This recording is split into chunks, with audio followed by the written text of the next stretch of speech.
Hi friends, welcome back to my YouTube channel. ನಾನು ಮೇಘನಾ ಮಿಥುನ್. ಇವಾಗ ಟೈಮು 6:30 ಆಗಿದೆ. ಇವಾಗ ಒಂದು ವ್ಲಾಗ್ನ ಸ್ಟಾರ್ಟ್ ಮಾಡಿದ್ದೀನಿ. ಅರ್ಜೆಂಟಾಗಿ ವ್ಲಾಗ್ನ ಸ್ಟಾರ್ಟ್ ಮಾಡಿದ್ದೀನಿ. ಹಾಂ, ಟೀ ಶರ್ಟ್ ಹಾಕಿ ಶೂಟರ್ ಹಾಕಿ. ಅರ್ಜೆಂಟಾಗಿ ವ್ಲಾಗ್ನು ಸ್ಟಾರ್ಟ್ ಮಾಡಿದ್ದೀನಿ. ಅರ್ಜೆಂಟಾಗಿ ರೆಡಿನೂ ಆಗ್ತಾ ಇದ್ದೀನಿ. ಚಿಕ್ಕಮಂಗ್ಳೂರಿಗೆ ಹೋಗಿ ಬರೋಣ ಅಂತ ಹೇಳ್ಬಿಟ್ಟು ಸ್ವಲ್ಪ ಮನೆಗೆ ಬೇಕಾಗಿರೋ ಐಟಮ್ಸ್ಗಳನ್ನು ಪರ್ಚೇಸ್ ಮಾಡೋದಿತ್ತು. ಅದನ್ನೆಲ್ಲ ತೊಗೊಂಡ್ಬಿಟ್ಟು ನೈಟ್ ಡಿನ್ನರ್ ಮುಗಿಸ್ಕೊಂಡು ಬರೋಣ ಅಂತ. ನೈಟ್ ಎಲ್ಲೂ ಹೋಗೇ ಇಲ್ಲ. ನನ್ನ ಮಿಥುನ್ ಅವ್ರು ಬಂದಮೇಲೆ ನಾವು ಔಟಿಂಗ್ ಅಂತೇಳಿ ಎಲ್ಲೂ ಹೋಗೇ ಇಲ್ಲ.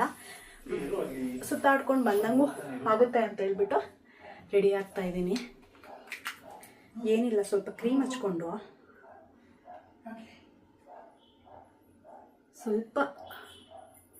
ಸ್ವಲ್ಪ ಹಂಗೆ ಐಬ್ರೋಸ್ ಫಿಲ್ ಮಾಡಿ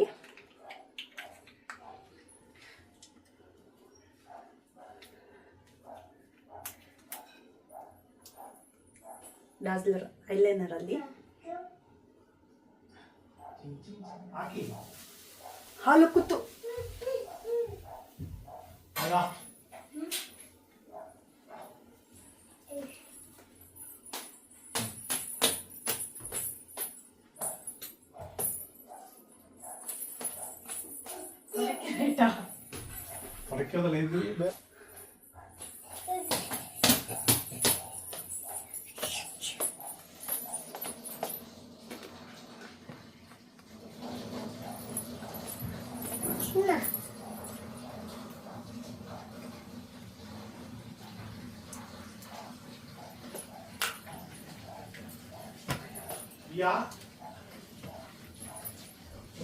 ನಾನೊಂದು 5 ಮಿನಿಟ್ಸು ಟೈಮ್ ತೊಗೊಳ್ಳಿಲ್ಲ, ಬೇಗ ರೆಡಿ ಆಗಿಬಿಟ್ಟೆ. ಮಿಥುನ್ ಪಾಪುನ್ ರೆಡಿ ಮಾಡಿದರು. ಏನಿಲ್ಲ, ಶ್ವೆಟರು ಟೊಪ್ಪಿ ಎಲ್ಲ ಹಾಕ್ಬಿಟ್ಟು ರೆಡಿ ಮಾಡಿಸಿದ್ದಾರೆ.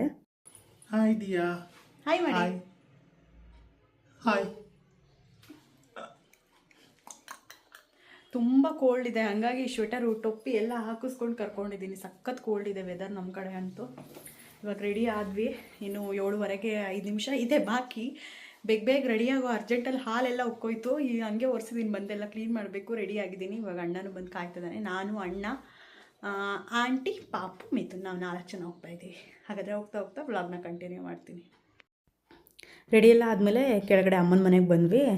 ಅಮ್ಮ ಪಾಪಕ್ಕೆ ಬೇರೆ ಡ್ರೆಸ್ ಹಾಕ್ಬಿಟ್ಟು ರೆಡಿ ಮಾಡ್ತಾಯಿದ್ದಾರೆ. ಟೀ ಶರ್ಟು ಪ್ಯಾಂಟ್ ಹಾಕಿದ್ದೆ, ಅದು ಚೆನ್ನಾಗಿ ಕಾಣಿಸ್ತಿಲ್ಲ ಅಂತೇಳ್ಬಿಟ್ಟು ಫ್ರಾಕ್ ಹಾಕೋಣ ಅಂತೇಳ್ಬಿಟ್ಟು ಫ್ರಾಕ್ ಹಾಕಿದ್ರು. ಜಾಕೆಟ್ ಹಾಕಿದ್ಲಲ್ಲ, ಬಿಚ್ಚಬೇಡ ಅಂತೇಳಿ ಅಳ್ತಾ ಇದ್ದಾಳೆ. ಜಾಕೆಟ್ ಬೇಕು ಅಂತ ಹೇಳ್ಬಿಟ್ಟು. ಆಮೇಲೆ ಜಾಕೆಟ್ನ ಟೊಪ್ಪಿ ಎಲ್ಲ ಹಾಕ್ಬಿಟ್ಟು, ಶೀತ ಬೇರೆ ಆಗಿಬಿಟ್ಟಿದೆ. 1 ವೀಕ್ ಆಗಿದೆ, ಶೀತ ಕಮ್ಮಿನೇ ಆಗಿಲ್ಲ. ಹಾಗಾಗಿ ಸಖತ್ ಕೋಲ್ಡ್ ಇರೋದ್ರಿಂದ ಟೊಪ್ಪಿ ಜಾಕೆಟ್ ಎಲ್ಲ ಹಾಕ್ಕೊಂಡು ರೆಡಿ ಮಾಡಿಸಿದ್ದೀವಿ. ಇವಾಗ ನಾವು ಚಿಕ್ಕಮಂಗ್ಳೂರಿಗೆ ರೀಚ್ ಆದ್ವಿ. ನಾನು, ಅಣ್ಣ, ಆಂಟಿ, ಪಾಪು, ಮಿಥುನ್, ನಾವು 4 ಜನ ಹೊರಟಿದ್ದು. ನೈಟ್ ಟೈಮಲ್ಲಿ ಈ ಥರ ಔಟಿಂಗ್ ಎಲ್ಲ ಹೋಗೋಕ್ಕೆ ಚೆನ್ನಾಗಿರುತ್ತೆ ಅಲ್ವಾ. ಒಂಥರ ಖುಷಿ ಅನಿಸುತ್ತೆ, ಒಂಥರ ಜಾಲಿ ರೈಡ್ ಅನಿಸುತ್ತೆ. ಡೇ ಟೈಮಲ್ಲಿ ಜರ್ನಿ ಮಾಡೋಕ್ಕಿಂತ ನೈಟ್ ಟೈಮಲ್ಲಿ ಜರ್ನಿ ಮಾಡೋದು ನನಗೆ ಇಷ್ಟ ಆಗುತ್ತೆ. ನಾನು ತರಕಾರಿ ತೊಗೊಳಕ್ಕಿತ್ತು, ತರಕಾರಿ ತೊಗೊಂಡಿರಲಿಲ್ಲ. ಡೈಲಿ ಒಂದೊಂದು ಥರ ತರಕಾರಿ ತೊಗೊಂಡ್ರೆ ಸಾಕು ಅಂತೇಳಿ ಸುಮ್ಮನೆ ಇದ್ದೆ. ಹೆಂಗೂ ಚಿಕ್ಕಮಂಗ್ಳೂರಿಗೆ ಬಂದಿದ್ದೀವಲ್ಲ, ಫ್ರೆಶ್ ಆಗಿತ್ತು ಅಂತೇಳ್ಬಿಟ್ಟು ಬೇಕಾಗಿರೋ ತರಕಾರಿಗಳನ್ನೆಲ್ಲ ತೊಗೊಂಡೆ. ಅಲ್ಲಾದಮೇಲೆ ನಾವು ನೆಕ್ಸ್ಟ್ ಬಂದಿದ್ದು ವಿಶಾಲ್ ಮಾರ್ಟಿಗೆ. ಆಮೇಲೆ ನೀವೆಲ್ಲ ಕೇಳ್ತಿದ್ದಿದ್ದ ಪ್ರಶ್ನೆಗೆ ನಮ್ಮ ಅಣ್ಣ ಉತ್ತರ ಕೊಡ್ತಿದ್ದೆ, ಬಟ್ ನಾನು ಅದನ್ನು ಮ್ಯೂಟ್ ಮಾಡಿದೆ. ಕೇಳಿದ್ದನ್ನೇ ಕೇಳ್ತೀರಾ, ನೀವೇನು ಕೇಳಿದ್ರು ನಂದೊಂದೇ ಉತ್ತರ ಆಗಿರುತ್ತೆ. ನಾನು ನಿಮಗೆ ರಿಪ್ಲೈ ಮಾಡಿರ್ತೀನಲ್ಲ, ಅದ್ರ ಮೇಲೆ ನಾನೇನು ರಿಪ್ಲೈ ಮಾಡಲ್ಲ.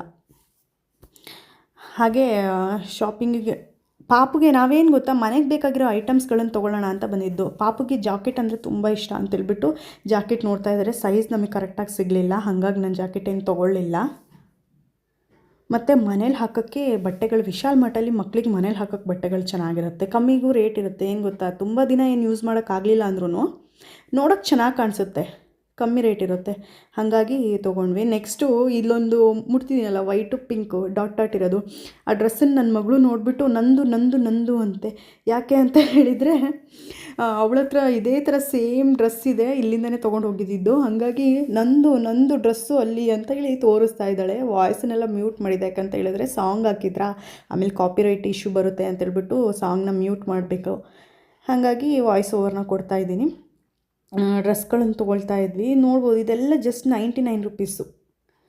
ನನಗೆ ಶಾಕ್ ಆಯಿತು, 99 ರುಪೀಸಾ ಅಂತ. ಆಮೇಲೆ ಕೆಲವೊಂದು ಡ್ರೆಸ್ಗಳನ್ನು ತೊಗೊಂಡೆ 99 ರುಪೀಸಿಂದು. ಮತ್ತು ಇನ್ನೊಂದು ಸ್ವಲ್ಪ ಚೆನ್ನಾಗಿರೋ ತೊಗೊಂಡು ಎಲ್ಲಾದರೂ ಹೊರಗಡೆ ಹೋಗೋತ್ತಿಗೆ ಹಾಕ್ಬೋದು ಅಂತ. ಇದನ್ನೆಲ್ಲ ಏನು ಗೊತ್ತಾ, ಮನೇಲಿ ಹಾಕ್ಬೋದು. ಇವಾಗ ಚಳಿಗಾಲ ಇರೋದ್ರಿಂದ ಈ ಫ್ರಾಕನ್ನು ಹಾಕ್ಬಿಟ್ಟು ಸ್ವೆಟರ್ ಹಾಕ್ಬಿಟ್ರೆ ಮಕ್ಳಿಗೆ ಚೆನ್ನಾಗಾಗುತ್ತೆ, ಬೇಗನೂ ಒಣಗುತ್ತೆ ಫಸ್ಟ್ ಆಫ್ ಆಲ್. ಹಾಗಾಗಿ ಒಂದು 4-5 ಜೊತೆ ಈ ಡ್ರೆಸ್ಗಳನ್ನು ನಾನು ತೊಗೊಂಡೆ. ಆಮೇಲೆ ಸುತ್ತಾಡಿ ನನ್ನ ಮಗಳಿಗೆ ಸುಸ್ತಾಯಿತು, ಉಗ್ಗು ಅಂತಿದ್ಲು. ಆಮೇಲೆ ನಾನು ಹೆಂಗೂ ಬಾಟಲಲ್ಲಿ ಹಾಲು ತೊಗೊಂಡೋಗಿರ್ತೀವಿ, ಎಲ್ಲಿ ಹೋಗೋತ್ತಿಗೂ ಹಾಲು ತೊಗೊಂಡೋಗಿರ್ತೀನಿ. ಹಾಲು ತೊಗೊಂಡು ಬಂದಿದ್ದೆ, ಅದನ್ನು ಕೊಟ್ಟೆ. ಮಂಗ್ಕೊಂಡೇ ಕುಡಿಬೇಕು ಅಂತಿದ್ಲು, ಹಾಗಾಗಿ ಅಲ್ಲೇ ಮೆಟ್ಲು ಮೇಲೆ ಕೂರಿಸ್ಕೊಂಡು ಮಲಗಿಸ್ಕೊಂಡು ಹಾಲು ಕುಡಿಸ್ತಾ ಇದ್ದೀನಿ. ನೆಕ್ಸ್ಟು ವಿಶಾಲ್ ಮಾರ್ಟಲ್ಲೆಲ್ಲ ಶಾಪಿಂಗ್ ಎಲ್ಲ ಆಯಿತು. ಬಿಲ್ ನೋಡಿದ್ರೆ 3500 ಆಗಿತ್ತು ಅಷ್ಟೇ. ಜಾಸ್ತಿ ಏನು ತೊಗೊಳ್ಲಿಲ್ಲ. ಟೈಮ್ ಆಗೋಗ್ಬಿಟ್ಟಿತ್ತು. 10 o'clock ಆಗಿತ್ತು ಆಲ್ರೆಡಿ. ನಾವು ಹೋಗೋತ್ತಿಗೆ ಚಿಕ್ಕಮಂಗ್ಳೂರಿಗೆ 8 o'clock ಆಗಿತ್ತು. ಅಲ್ಲಿ ತರಕಾರಿ ಹತ್ರ ನಮ್ಮ ಅಣ್ಣಂಗೆ ಸ್ವಲ್ಪ ಕೆಲಸ ಇತ್ತು, ಅದನ್ನೆಲ್ಲ ಕೆಲಸ ಎಲ್ಲ ಮುಗಿಸ್ಕೊಂಡು ನಾವು 9 o'clock ಹೋಗಿದ್ದು. 1 ಅವರಲ್ಲಿ ಏನು ಶಾಪಿಂಗ್ ಮಾಡ್ಬೋದು ಹೇಳಿ, ಬೇಗ ಯಾವುದೇ ಸಿಗುತ್ತೆ ಅದನ್ನು ತೊಗೊಂಡು ಶಾಪಿಂಗ್ ಮಾಡಿದ್ವಿ. ನೆಕ್ಸ್ಟು ನಾವು ಊಟಕ್ಕೆ ಎಲ್ಲಿಗೆ ಬಂದಿದ್ದೀವಿ ನಾವು?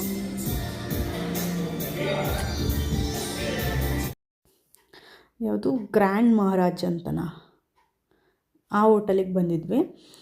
ನೋಡೋಕೆ ಒಳ್ಳೆ ಇಂಪ್ರೆಸ್ ಆಗಿಬಿಟ್ವಿ. ಚೆನ್ನಾಗಿತ್ತು, ಸಖತ್ತಾಗಿತ್ತು ನೋಡೋಕ್ಕೆ. ಹೋಟ್ಲು ಒಳ್ಳೆ ಸಖತ್ತಾಗಿದೆಯಲ್ವಾ ಅಂತೇಳಿ ಎಲ್ಲ ವೀಡಿಯೋ ಮಾಡಿಕೊಂಡೆ. ಬಾಳೆ ಎಲೆ ಎಲ್ಲ ತೊಗೊಬಂದಿಟ್ಟಿದ್ರು. ಅಲ್ಲೇ ರಿವ್ಯೂಗೂ ಕೊಟ್ಟಿದ್ದಾರೆ. ನಾನು ಇವಾಗ ಈ ವಿಡಿಯೋ ಮಾಡೋತ್ತಿಗೆ ನೋಡ್ತಾಯಿದ್ದೀನಿ, ಅದ್ರ ರಿವ್ಯೂ ಕೊಡಿ ಹೆಂಗಿತ್ತು ಅಂತೇಳ್ಬಿಟ್ಟು. ರಿವ್ಯೂ ಭಾಳ ಚೆನ್ನಾಗಿ ನಮ್ಮ ಮಿಥುನವ್ರು ಕೊಟ್ಟರು. ನಾನು ಲಾಸ್ಟ್ ಎಂಡಿಂಗಲ್ಲಿ ನೋಡ್ಬೋದು ನೀವು ಹೆಂಗಿತ್ತು ಊಟ ಏನು ಅನ್ನೋದನ್ನು ನಾನು ಮನೆಗೆ ಬಂದೇ ಹೇಳ್ತೀನಿ. ಆಮೇಲೆ ಪಾಪುಗೊಂದು ಐಸ್ ಕ್ರೀಮ್ ಬೇಕು ಅಂತಿದ್ಲು. ಪಾಪುಗೊಂದು ಐಸ್ ಕ್ರೀಮ್ ಕೊಡಿಸಿದ್ವಿ. ನಾನು ಇದು ತೊಗೊಂಡಿದ್ದೆ ಅಂತ ಅದು ಹೆಸರೇ ಮರ್ತೋಯ್ತು. ಆಂಧ್ರ ಸ್ಟೈಲ್ ಚಿಕನ್ ಚಿಲ್ಲಿ ಅಂತ ಹೇಳ್ಬಿಟ್ಟು. ಚೆನ್ನಾಗಿರಲಿಲ್ಲ ನಿಜವಾಗ್ಲೂ ಹೇಳಬೇಕಂದ್ರೆ. ಹೋಟೆಲ್ ನೋಡೋ ಅಷ್ಟು ಫುಡ್ ಅಷ್ಟು ಚೆನ್ನಾಗಿರಲಿಲ್ಲ. ನೋಡೋಕ್ಕೆ ಎಷ್ಟು ಚೆನ್ನಾಗಿದೆ ಹೋಟೆಲ್ಲು, ಅಷ್ಟೇ ನನಗೇನು ಫುಡ್ ಅಷ್ಟು ಇಷ್ಟ ಆಗಲಿಲ್ಲ. ನಾವು ಲೇಟಾಗಿ ಹೋದ್ರೂ ನಾವು ಕೊಡೋ ದುಡ್ಡು ಕೊಟ್ಟಿರ್ತೀವಲ್ವ, ಆ ದುಡ್ಡಿಗೆ ತಕ್ಕಂತೆ ಫುಡ್ಡನ್ನು ಅವರು ಮೇಂಟೈನ್ ಮಾಡಬೇಕಲ್ವಾ. ಬಟ್ ಫುಡ್ ಏನು ಚೆನ್ನಾಗಿರಲಿಲ್ಲ. ನನ್ನ ಮಗಳಿಗೆ ಲೆಗ್ ಪೀಸ್ ಕೊಟ್ಟಿದ್ದೆ, ಅಂದರೆ ಸಾಫ್ಟಾಗಿತ್ತು ಲೆಗ್ ಪೀಸು. ನನ್ನ ಮಗಳಿಗೆ ಇಷ್ಟ ಆಗುತ್ತೆ ಅಂತ ಹೇಳ್ಬಿಟ್ಟು ಕೊಟ್ಟಿದ್ದೆ. ಮಿಥುನವರು ಒಂದು ಅರ್ಧ ಬಿರಿಯಾನಿ ತಿಂದರು, ಅವರಿಗೂ ಇಷ್ಟ ಆಗಲಿಲ್ಲ. ಎಲ್ಲರೂ ಊಟ ಮಾಡಿದ್ವಿ. ಏನು ಅಂದ್ಕೊಂಡ್ವಿ ಅಂದರೆ, ಡಿನ್ನರ್ಗೆ ಅಂತಲೇ ನಾವು ಹೋಗಿದ್ದು, ಒಂದು ಸ್ಪೆಷಲ್ ಡಿನ್ನರ್ ಮಾಡ್ಕೊಬರೋಣ ಅಂತೇಳ್ಬಿಟ್ಟು. ಅಣ್ಣ ಹೇಳ್ದ ಹೋಟೆಲ್ ಚೆನ್ನಾಗಿದೆ, ಫುಡ್ಡು ಚೆನ್ನಾಗಿರುತ್ತೆ, ಹೋಗೋಣ ಅಂತೇಳ್ಬಿಟ್ಟು ಈ ಹೋಟೆಲಿಗೆ ಬಂದ್ವಿ. ಇವಾಗ ಮನೆಗೆ ಬಂದ್ವಿ ನಾವು. 11:15 ಆಯಿತು ಟೈಮು. ಇಷ್ಟೊತ್ತಾಗೋಯಿತು. ಊಟ ಮುಗಿಸ್ಕೊಂಡು ಇನ್ನೇನು ಡೈರೆಕ್ಟಾಗಿ ಮನೆಗೆ ಬಂದ್ವಿ. ಊಟ ಹೇಳ್ಬೇಕಂದ್ರೆ ನಿಜವಾಗ್ಲೂ ಚೆನ್ನಾಗೇ ಇರಲಿಲ್ಲ ಊಟ. ಅಂದರೆ ದುಡ್ಡಿಗೆ ತಕ್ಕಂತೆ ಊಟ ಇರಬೇಕು. ನೋಡೋಕ್ಕೆಲ್ಲ ಹೋಟೆಲ್ ಚೆನ್ನಾಗಿ ನೋಡಿದ ತಕ್ಷಣ ಇಂಪ್ರೆಸ್ ಆಗಿಬಿಡ್ಬೇಕು. ಬಟ್ ಅದು ಊಟ ಅಂತೂ ವರ್ಸ್ಟಾಗಿತ್ತು, ನಿಜವಾಗ್ಲೂ ಚೆನ್ನಾಗಿರಲಿಲ್ಲ. ಆ್ಯಕ್ಚುಲಿ ನನಗೆ ನನಗೆ ಆಂಧ್ರ ಸ್ಟೈಲು ಚಿಲ್ಲಿ ಚಿಕನ್ ತಿನ್ನಬೇಕು ಅಂತ ಆಸೆ ಇತ್ತು. ಹೇಳಿದರು ಚಿಲ್ಲಿ ಚಿಕನ್ ಇದೆ ಆಂಧ್ರ ಸ್ಟೈಲು ಅಂತ. ನೋಡೋಣ, ನಾನು ವೀಡಿಯೋಸಲ್ಲೆಲ್ಲ ನೋಡಿದ್ದೆ ಆಂಧ್ರ ಸ್ಟೈಲ್ ಚಿಲ್ಲಿ ಚಿಕನ್ನ. ಟೇಸ್ಟ್ ಮಾಡಬೇಕು ಅಂತ ಆಸೆ ಇತ್ತು ಅಂತೇಳಿ ತೊಗೊಂಡ್ವಿ. ನಿಜವಾಗ್ಲೂ ಎಷ್ಟು ವರ್ಸ್ಟಾಗಿತ್ತು ಅಂದರೆ ಇನ್ನೊಂದ್ಸತಿ ಅದನ್ನು ತಿನ್ನಬಾರ್ದು ಅಂತ ಆ ಡಿಶನ್ನೇ ಹಾಳು ಮಾಡಿಬಿಟ್ರು. ನಿಜವಾಗ್ಲೂ ಏನು ಮಾಡಿದರು ಅಂದರೆ, ಹಸಿರು ಮೆಣಸಿನ್ಕಾಯಿನ ಮೇಲ್ಗಡೆ ರುಬ್ಬ ಹಾಕಿಬಿಟ್ಟಿದ್ರು ಅನಿಸುತ್ತೆ. ಅದರದ್ದು ಹಸಿ ಸ್ಮೆಲ್ ಸ್ವಲ್ಪನೂ ಹೋಗಿರಲಿಲ್ಲ. ಅದೊಂದಾಗಿದ್ದರೆ ಬಿರಿಯಾನಿಯಲ್ಲಿ ಬರೀ ಏಲಕ್ಕಿ ಬಿಟ್ಟರೆ ಇನ್ನೇನೂ ಇರಲಿಲ್ಲ ಬಿರಿಯಾನಿನೂ ಅಷ್ಟು ಚೆನ್ನಾಗೇ ಚೆನ್ನಾಗಿರಲಿಲ್ಲ. ಬೇಜಾರಾಯಿತು. ನೈಟು ಒಳ್ಳೆ ಒಂದು ಊಟ ಮಾಡ್ಕೊಬರೋಣ ಅನ್ನೋದೊಂದು ನಮ್ಮ ಮೈಂಡಲ್ಲಿ ಸೆಟ್ ಮಾಡ್ಕೊಂಡು ಹೋಗಿದ್ವಿ. ಊಟನೇ ನಮಗೆ ಇಷ್ಟ ಆಗಲಿಲ್ಲ. ಏನು ಮಾಡೋದು, ಇನ್ನೊಂದು ಸತಿ ಆ ಹೋಟ್ಲಿಗೆ ಹೋಗಲಿಲ್ಲ ಅಂದರೆ ಆಯಿತು. ಒಂದು ಎಕ್ಸ್ಪೀರಿಯೆನ್ಸು, ಹೊಸ ಹೋಟ್ಲಲ್ಲಿ ಹೋದಂಗೆ ಹೊಸ ಎಕ್ಸ್ಪೀರಿಯೆನ್ಸು. ಅದಕ್ಕೆ ನೋಡೋಕ್ಕೆ ಚೆನ್ನಾಗಿರೋ ಹೋಟ್ಲಿಗೆ ಹೋಗಿ ಚೆನ್ನಾಗಿಲ್ದಿರೋ ಊಟ ತಿನ್ನೋಕ್ಕಿಂತ ಓಕೆ ಅಂದರೆ ಕ್ಲೀನಾಗಿ ನೀಟಾಗಿದೆ ಹೋಟೆಲ್ಲು, ಅಲ್ಲಿ ಟೇಸ್ಟಿಯಾಗಿ ಸಿಗುತ್ತೆ ಅಂದರೆ ಅಲ್ಲಿಗೆ ಹೋಗಬೇಕು. ನೋಡೋಕ್ಕೆ ಮಾತ್ರ ಚೆನ್ನಾಗಿದೆ, ಊಟನೇ ಚೆನ್ನಾಗಿಲ್ಲ ಅಂದರೆ ಏನು ಪ್ರಯೋಜನ ಅಲ್ವಾ. ಬೇಜಾರಾಯಿತು ಅಷ್ಟೆ. ಹಾಗೆ ವಿಶಾಲ್ ಮಾರ್ಟಿಂದ ಕೆಲವೊಂದು ಶಾಪಿಂಗ್ ಮಾಡ್ಕೊಂಡ್ಬಂದ್ವಿ. ಕಾರಲ್ಲೇ ಇದೆ, ತೊಗೊಬರಲಿಲ್ಲ. ವೆಜಿಟೇಬಲ್ಸ್ ಮಾತ್ರ ತೊಗೊಬಂದೆ. ವೆಜಿಟೇಬಲ್ಸ್ನು ಸ್ವಲ್ಪ ತೊಗೋಬೇಕಾಗಿತ್ತು, ತೊಗೊಂಡಿರಲಿಲ್ಲ ನಾವು. ಹಾಗಾಗಿ ಚಿಕ್ಕಮಂಗ್ಳೂರಿಗೆ ಹೋಗಿದ್ದೆ ಅಲ್ವಾ ಅಂತೇಳಿ ಬೇಕಾಗಿರೋ ತರಕಾರಿಗಳನ್ನೆಲ್ಲ ತೊಗೊಂಡು ವಿಶಾಲ್ ಮಾರ್ಟಲ್ಲಿ ಮನೆಗೆ ಬೇಕಾಗಿರೋ ಕೆಲವೊಂದು ಐಟಮ್ಸ್ಗಳನ್ನೆಲ್ಲ ತೊಗೋಬೇಕಾಗಿತ್ತು. ಅದನ್ನು ತೊಗೊಂಡು ಪಾಪುಗೆ ಡೈಲಿ ವೇರ್ ಮಾಡೋಕ್ಕೆ ಕೆಲವೊಂದು ಡ್ರೆಸ್ಗಳನ್ನು ತೊಗೊಂಡೆ. ಅದನ್ನು ತೊಗೋಬೇಕು ಅಂತ ಏನು ಹೋಗಿರಲಿಲ್ಲ. ಅಲ್ಲಿ ನೋಡುವಾಗ 99 ರೂಪೀಸ್ಗೆ, 150, 169 ರೂಪೀಸ್ಗೆಲ್ಲ ಡೈಲಿ ಯೂಸಿಗೆ ಚೆನ್ನಾಗಿತ್ತು.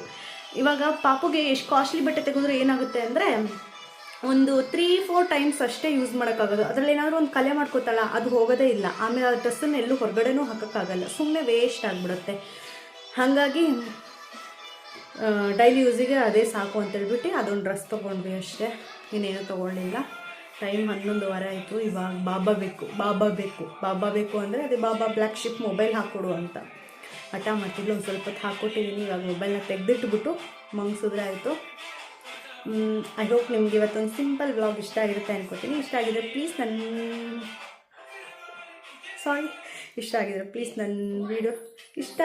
ಪ್ಲೀಸ್ ಒಂದು ಲೈಕ್ ಮಾಡಿ, ಶೇರ್ ಮಾಡಿ, ಕಮೆಂಟ್ ಮಾಡಿ.